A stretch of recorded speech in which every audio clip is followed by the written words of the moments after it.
You know, we put a 50% tariff on India. व्यक्तिगत रूप से मुझे बहुत बड़ी कीमत चुकानी पड़ेगी, लेकिन मैं इसके लिए तैयार हूं।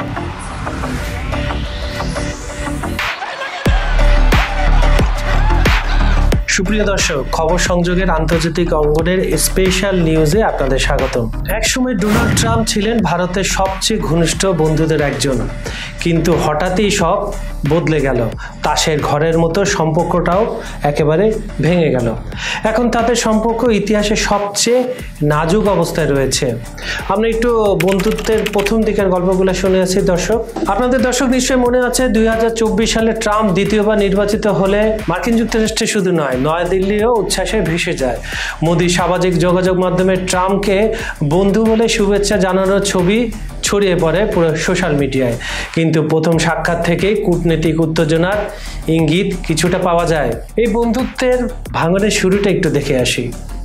ওয়াশিংটনে মোদি প্রতিশ্রুতি দিলেন আরও তেল, গ্যাস, অস্ত্র কিনবেন। আপনারা জানেন দর্শক, ট্রাম্পের শপথ অনুষ্ঠানে মোদি গিয়েছিলেন এবং উনি কয়েকদিন স্টে করেছিলেন। সেখানে এই চুক্তিগুলো হয়, কিন্তু ট্রাম্প তাতে রাজি হলেন না।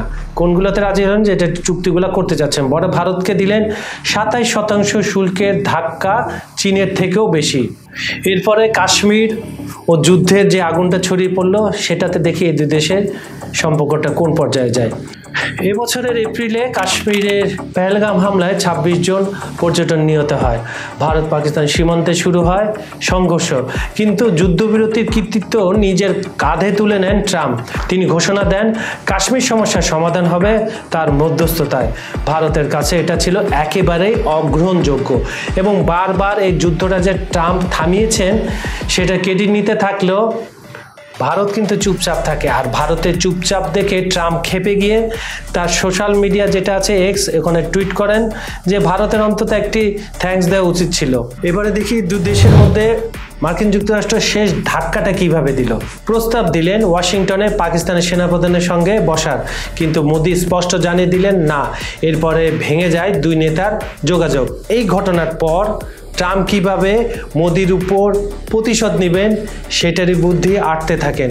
রাগ হয়ে ট্রাম্প ভারতের শুল্ক বাড়ালেন 50%, স্থগিত করলেন বাণিজ্য আলোচনা।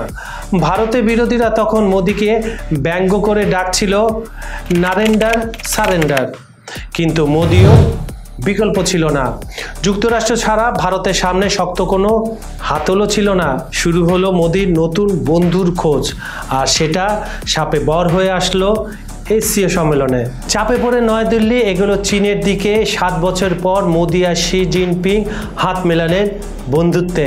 রাশিয়ার সঙ্গে সম্পর্ক আরও ঘনিষ্ঠ করার চেষ্টা করলেন। আমরা সবাই জানি যে রাশিয়ার সাথে ঐতিহ্যগতভাবে বহু বছর ধরে ভারতের একটি সম্পর্ক রয়েছে, কিন্তু বিজেপি ক্ষমতা আসার পর মোদি ট্রাম্প ঘনিষ্ঠতায় সেই সম্পর্কে কিছুটা দূরত্ব আসলেও আবার ট্রাম্পের কারণেই রাশিয়ার সঙ্গে ভারতের সম্পর্ক আবার শক্ত হতে শুরু করে। কিন্তু বাস্তবতা হলো কেউ যুক্তরাষ্ট্রকে পুরোপুরি প্রতিস্থাপন করতে পারে না। বন্ধুত্ব থেকে বৈরিতা, ট্রাম্প ও মোদির সম্পর্ক যেন এক রাজনৈতিক নাটক।